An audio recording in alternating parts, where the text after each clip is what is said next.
Hello student, अब हम शुरू करते हैं। लिब्रे ऑफिस राइटर में पेज ब्रेक इंसर्ट करने की शॉर्टकट की क्या है। ठीक है, इसके अंदर हमने पूछे शॉर्टकट की क्या है। पेज को ब्रेक करना मतलब हम किसी पेज पर लिख रहे हैं ये पेज और हम चाहते हैं कि बीच में से ये पेज कट जाए और ये अगला पेज बन जाए, तो उसकी शॉर्टकट की क्या है। आपका ए ऑप्शन होगा कंट्रोल बी, बी ऑप्शन आपका है कंट्रोल के साथ एंटर प्रेस करना है, शिफ्ट के साथ बी प्रेस करना है या अल्ट के साथ बी। आपका जो सही उत्तर होगा वो होगा ऑप्शन बी, यानी कि कंट्रोल के साथ एंटर प्रेस करना है। इसको हम थोड़ा सा डिस्क्रिप्शन पढ़ते हैं इसका। ये देखिए बी ऑप्शन बिल्कुल राइट। लिब्रे ऑफिस राइटर में पेज ब्रेक डालने के लिए कंट्रोल के साथ एंटर का उपयोग किया जाता है। इससे करंट पेज खत्म होकर अगला कंटेंट यानी कि नया पेज से शुरू होता है। ये खासकर रिपोर्ट्स बनाना है, बुक्स बनाना है और डॉक्यूमेंट्स को सही फॉर्मेट में डिवाइड करने के लिए जरूरी होता है। अब हमारा आता है क्वेश्चन नंबर 2। नेट बैंकिंग में ओटीपी का क्या रोल है। ठीक है, रोल क्या है।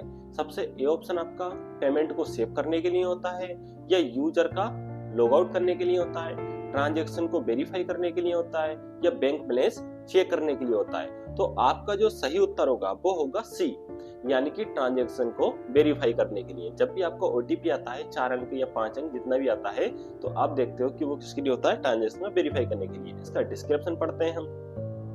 और हाँ, ओटीपी की जो आपकी फुल फॉर्म होती है वो आपकी होती है वन टाइम पासवर्ड। ये भी पिछली ईयर के जो क्वेश्चन थे, मतलब जनवरी के अंदर जो आपका ट्रिपल सी का एग्जाम करवाया गया था उसके अंदर ये आपका आ गया था। डिस्क्रिप्शन पढ़ते हैं। ओटीपी यानी कि वन टाइम पासवर्ड, ये एक सिक्योरिटी कोड होता है जो हर ट्रांजैक्शन के समय अलग अलग जनरेट होता है। ये अनऑथोराइज्ड एक्सेस को रोकता है और ऑनलाइन बैंकिंग को सुरक्षित बनाता है।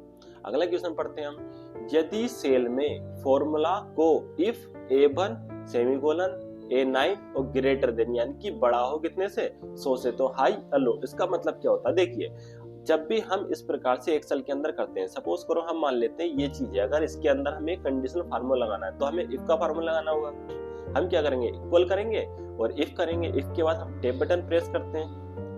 टैब बटन जैसे प्रेस करते हैं तो इफ क्या होता है, हमारा फार्मूले में कन्वर्ट हो जाता है। फिर ये मांगता है रेंज सिलेक्ट करने की, तो हमने ये रेंज सिलेक्ट कर दी। हमने कि अगर ये रेंज हमारी यहाँ पर रेंज 100 से बड़ी हो, मतलब इस रेंज के अंदर कोई भी अक्षर हमारा 100 से बड़ा हो, तो उसको लिख देना हाई पर, ना उसको लिख देना लो। तो ये क्या हमारा टेक्स्ट फॉर्मेट को बदलता है, गलत आंसर है हमारा। सेल को बॉर्डर एडिट करता है, नहीं ये भी नहीं करता। उसके बाद कंडीशनल आउटपुट देता है, हाँ कंडीशनल आउटपुट देता है। अगर इसमें कोई भी अंक 100 से बड़ा होगा तो ये लिखेगा हाई और 100 से नहीं होगा तो लिखेगा लो। सेल को हाइड करता है, नहीं। डिस्क्रिप्शन पढ़ते हैं इसका।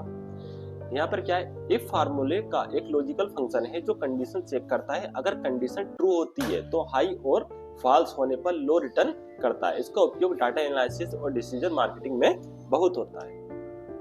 अब हमारा क्वेश्चन नंबर था 4। डिजिटल फाइनेंसिंग फ्रॉड से बचने के लिए सबसे पहला स्टेप आपको क्या करना चाहिए। नंबर 1, पासबुक शेयर करने चाहिए। बिल्कुल गलत है, कभी भी पासबुक शेयर नहीं करना। दूसरा क्या है, यूपीआई पिन किसी को बताना चाहिए, ये भी कभी नहीं बताना चाहिए। सस्पेंशन लिंक पर क्लिक करना चाहिए, बिल्कुल नहीं करना चाहिए। अनजान लिंक से बचना चाहिए। देखिए, लिंक पर क्लिक तो आप तब करोगे जब अनजान लिंक हो, तो हमें सबसे ऑप्शन ये बढ़िया है कि अनजान लिंक से बचना चाहिए। लिंक हमारे पास आए तो उससे तुरंत बच जाओ। ठीक है, इसका ऑप्शन पढ़ते हैं हम। अनजान लिंक से बचना चाहिए, डी ऑप्शन वाला बिल्कुल ठीक है। डिजिटल फ्रॉड से बचने का सबसे पहला और जरूरी कदम अननोन लिंक पर क्लिक ना करें। कई बार हैकर्स फेक लिंक के जरिए आपको पर्सनल जानकारी चुरा लेते हैं।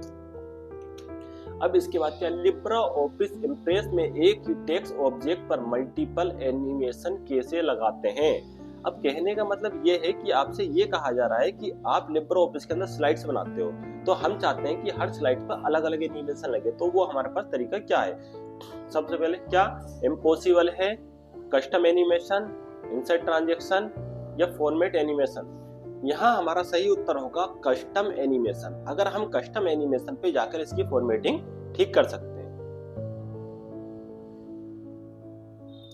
ठीक है, हम उत्तर पढ़ते हैं जिसकी custom animation. Libre office impress में एक ही ऑब्जेक्ट पर कई एनिमेशन कस्टम एनिमेशन पैनल के माध्यम से लगाए जा सकते हैं। इससे इंप्रेशन अधिक आकर्षक और इंटरेक्टिव होता है। अगर आपको लिब्रे ऑफिस के अंदर या फिर MS ऑफिस के अंदर पावर पॉइंट की वीडियो चाहिए तो हमें कमेंट करें, हम पूरा ही सिलेबस एक ही बार में वीडियो बना के आपको प्रोवाइड कर देंगे इसकी। फिलहाल हम अपने क्वेश्चन पे ध्यान देते हैं। अगला क्वेश्चन देते हैं 6 नंबर। बायोस का फुल फॉर्म क्या होता है?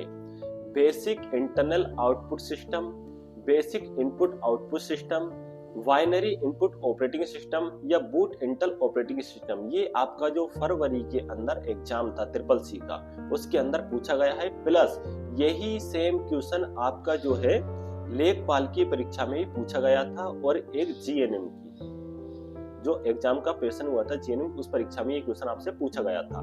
बायोस का बेसिक इनपुट आउटपुट सिस्टम, इसका सही उत्तर होगा आपका बी। देखिए बायोस होता क्या है कि कभी कभी आप जब सिस्टम ओपन करते हो उसके अंदर SMPA जो एक सेल होता है, ठीक है, इसके अंदर एक सेल लगा होता है। अगर वो डाउन हो गया तो आपका इसमें का बायोस का ऑप्शन दिखाई देगा। इसके बायोस के द्वारा होता क्या, जब हम कंप्यूटर अपना ओपन करते हैं तो सबसे पहले बायोस काम करता हो। ये बायोस का ही सारा का सारा काम होता है कि आपका सिस्टम कैसे चलेगा, उसकी जो ऑपरेटिंग सिस्टम है उसको कहां से उठा के लेके आना, रैम क्या काम करेगी, आउटपुट, मतलब सबको ही सिग्नल देता है कि सब कुछ ठीक है, ठीक ठाक है या नहीं। जब सब कुछ ये चेक कर लेता है तभी आपकी विंडो ओपन करके दे देता है। अगर आपकी रैम खराब है, रोम खराब है इसके अंदर, जैसे कि आपकी रैम इसके अंदर खराब है, तो ये क्या करेगा, बीप की आवाज देगा, पीपी की। इसके अंदर एक माइक लगा होता है, पीपी की आवाज देगा अगर खराब होगी तो, और सिस्टम ओपन नहीं होगा। डिस्क्रिप्शन पढ़ते हैं। बायोस कंप्यूटर का एक महत्वपूर्ण फायरवेयर होता है जो सिस्टम स्टार्ट होने पर हार्डवेयर को चेक करता है और ऑपरेटिंग सिस्टम को लोड करता है। इसे कंप्यूटर का स्टार्टअप प्रोग्राम भी कहा जाता है। 7 नंबर। QR कोड स्कैन करने के लिए जरूरी टूल्स कौन सा है? ठीक है, जरूरी टूल्स कौन सा है? जब QR कोड आपका जो होता है बारकोड, उसको स्कैन करते हो तो आप किसके, वेब कैमरे के द्वारा करते हो या फिर बारकोड मशीन के द्वारा करते हो, QR कोड स्कैनर ऐप के द्वारा करते हो, कीबोर्ड के द्वारा? तो जाहिर है कि आप जब तक आपके पास ऐप नहीं होगा उसका, या तो कुछ फोन के अंदर ऑटोमेटिकली इंस्टॉल होता है बारकोड स्कैनर का जो ऐप होगा वो, या फिर आपको अलग से डाउनलोड करना पड़ेगा, तो इसके द्वारा हमारा होता है। सी ऑप्शन बिल्कुल ठीक रहेगा। C option QR code scanner. QR code scan करने के लिए मोबाइल में QR स्कैनर ऐप या कैमरा फीचर का उपयोग किया जाता है। ये कोड में छुपी जानकारी जैसे कि पेमेंट लिंक या वेबसाइट ओपन करता है। क्वेश्चन नंबर आ जाता है हमारा 8। इसके अंदर क्या, लिब्रा ऑफिस कैल्क में A1 से लेके A5 रेंज को सिलेक्ट करके डाटा सॉर्ट करने में क्या होता है? देखिए कैल्क क्या होता है, जिस प्रकार से आपने करा होगा MS वर्ड के अंदर, आपने MS ऑफिस के अंदर आपने क्या सीखा होगा,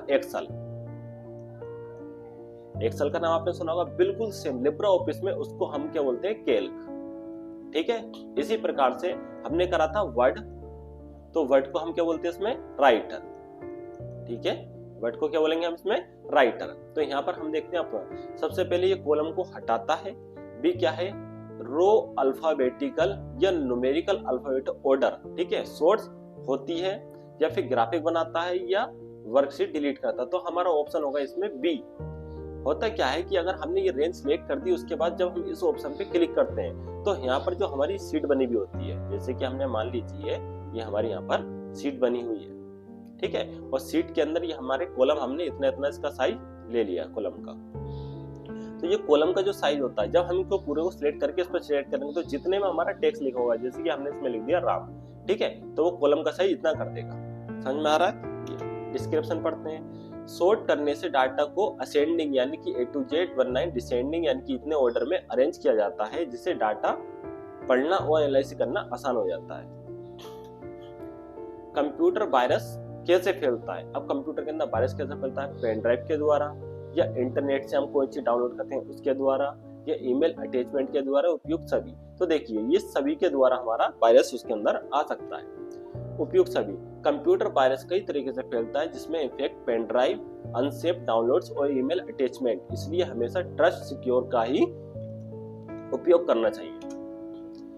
10वां क्वेश्चन, डिजिटल इंडिया कैंपिंग का मुख्य उद्देश्य क्या है? देखिए इसमें शब्द आया कैंपिंग। कैंपिंग का मतलब होता है किसी चीज को बढ़ावा देना, ठीक है, तो लोगों को रोजगार देना, भारत को कैशलेस सोसाइटी बनाना, या इंटरनेट स्लो करना, या टेलीकॉम कंपनी। तो जाहिर है डिजिटल इंडिया का जो मुख्य उद्देश्य था वो था हमारा कैशलेस सोसाइटी बनाना। देखिए डिजिटल इंडिया का मुख्य उद्देश्य डिजिटल टेक्नोलॉजी को बढ़ावा देना था, ताकि लोग ऑनलाइन पेमेंट, ई गवर्नेंस और डिजिटल सर्विस का उपयोग कर सकें।